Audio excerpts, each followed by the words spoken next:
Pour ce reportage sur le spatial et le Bourget 2009, nous vous proposerons notamment une capsule habitée européenne, un Rafale lanceur de satellites, un atterrisseur lunaire européen, comment s'amarrer à la station, un fauteuil très spécial et l'avis d'expert de Michel Chevalet. Allez, le Bourget 2009 et le spatial, comment ça marche ?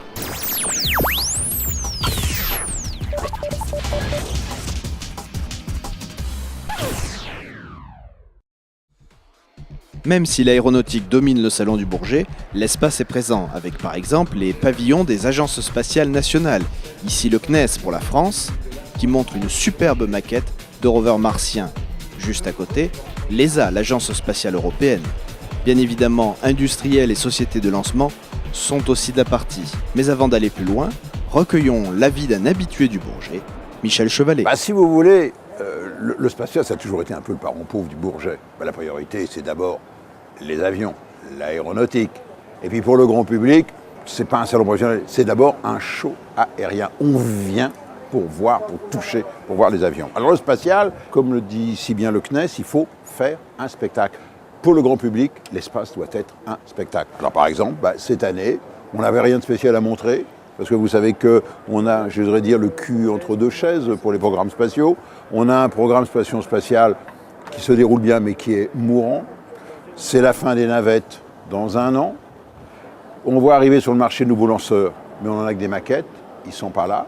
Et puis il y a l'Europe spatiale qui dit, après tout, si je faisais un véhicule, une capsule de rentrer dans l'atmosphère, c'est le programme ARV. À mon avis, c'est ce qu'il y a de plus intéressant. Enfin, c'est pas révolutionnaire. Eh bien Michel, merci pour le tuyau et nous allons justement, de ce pas, aller voir à quoi ressemble cet ARV sur le stand de ADS Astrium.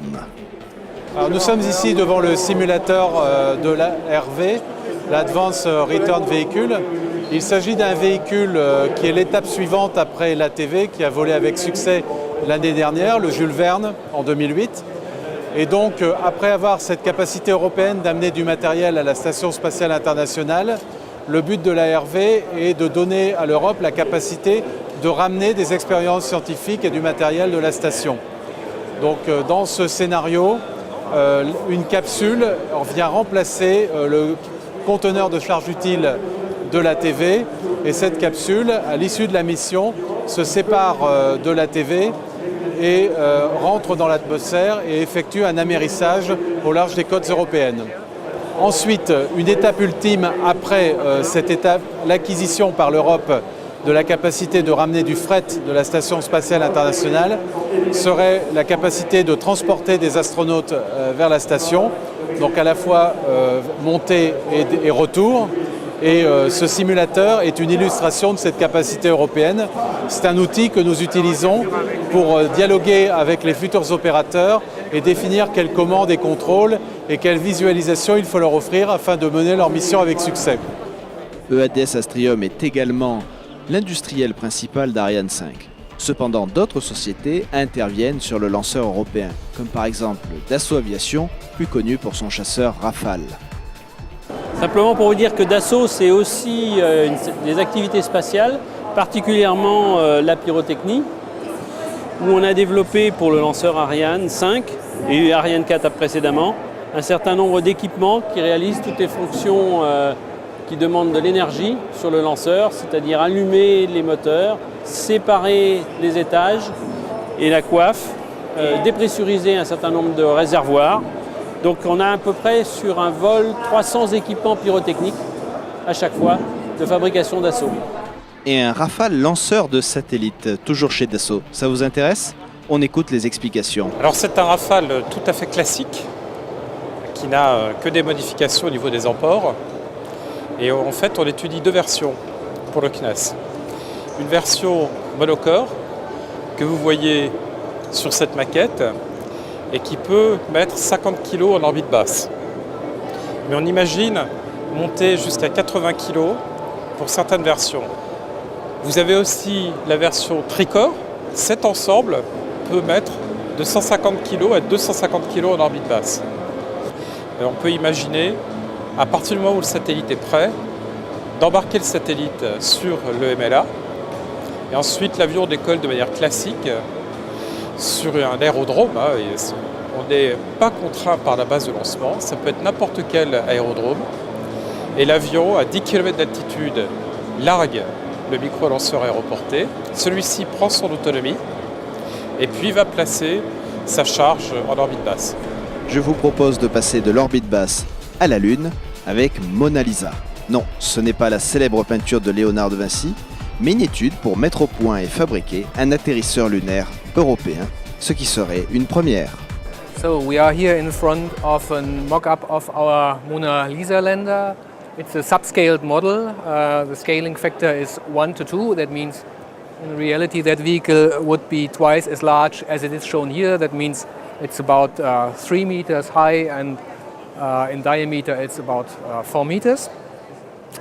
This lander shall bring as a payload, for example, a small rover, providing some local mobility, some 100 meters around the landing vehicle to do some scientific experiments.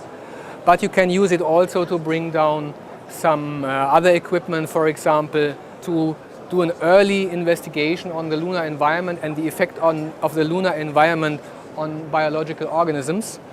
That is a prerequisite you have to have before you go with humans. The project is presently in a feasibility level.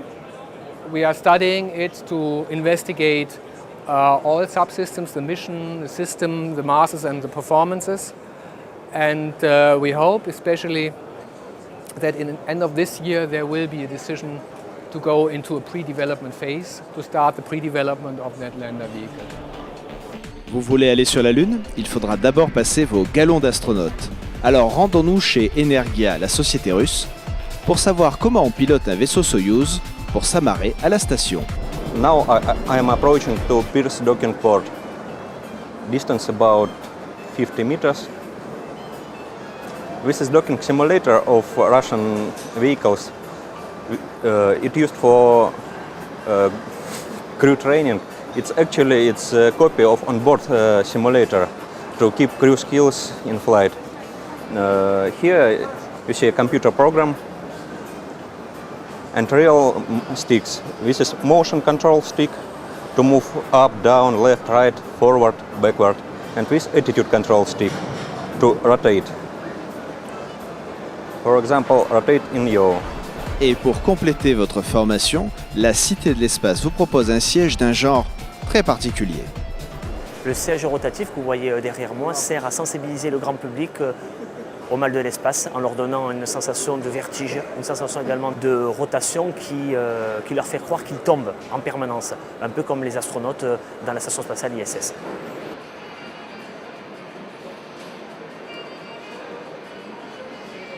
Dès que le test commence, en fait, on sent bien la rotation du fauteuil dans le bon sens.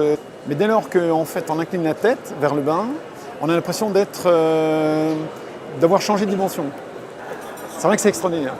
Nous terminons ce tour spatial du Bourget 2009 sur cette note positive. La prochaine édition aura lieu en 2011, dans 2 ans.